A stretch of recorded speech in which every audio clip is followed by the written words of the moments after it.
Hi, so I wanted to make a vlog for Mental Health Awareness Week, especially since there's a focus this year on body image, and I was diagnosed with body dysmorphia when I was in my early 20s, so I wanted to talk a little bit about what that was like.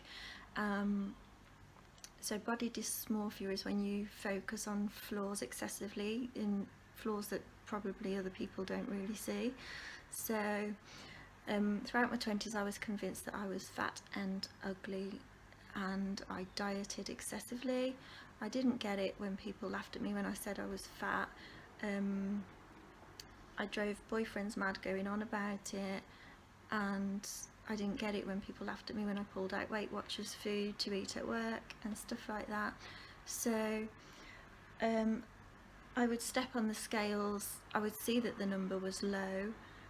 I would take measurements and see that the number was small, but I couldn't compute. When I looked in the mirror, all I saw was like loads and loads of fat. So I spent loads of years in a haze of restricted calories and over exercising and just really punishing my body. I felt incredibly ugly too. I went through a period of when I was convinced I looked like a man. I went through a period when I was convinced I looked like a pig. I'm not joking. And I would focus in on different parts of my body with hate. I would zoom in on my nose for a period of time, my stomach, and I would compare myself to other women and size of their nose, size of their stomach. I was just obsessed. It's something I've really had to stop doing to get better. We're all different, thank God. We're all meant to be different shapes and sizes, so I try not to compare anymore. Um, you never see yourself through the same lens as other people see you anyway. I think even if you don't have body dysmorphic disorder, like, you don't really see how people see you as a whole person. So I did have cognitive behavioural therapy, and this helped me to realise that I was zooming in on parts and focusing in on them, and this wasn't helpful. The lady asked me to find some parts of my body that I did like, and I managed to say my feet and my back. And my back, probably because I didn't have to look at it much, but it did help. I did start to look at myself in the mirror as more of a whole. So sorry, I've got notes here. I convinced myself that I needed cosmetic surgery. I tried to get a breast enlargement. I'm so glad that they didn't let me go through with it, because nature gave me one later in life anyway. But I just hated myself. I just wanted to change anything. I just really wanted to change.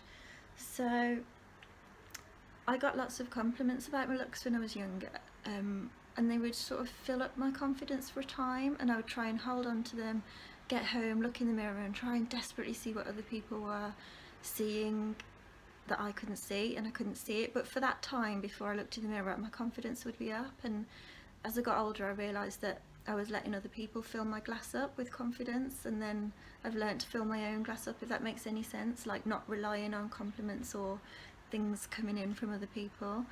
So yeah, I'm still not fully through it. It's taken me years, and like just doing this vlog, I've wanted to vlog for ages, and I've found it really hard because I don't like hearing my voice, I don't like seeing my face on the screen. But getting over this is about literally getting over those things. I am who I am, and practicing gratitude has helped, because I'm grateful for my healthy body. I'm grateful for it giving me two beautiful girls, you know.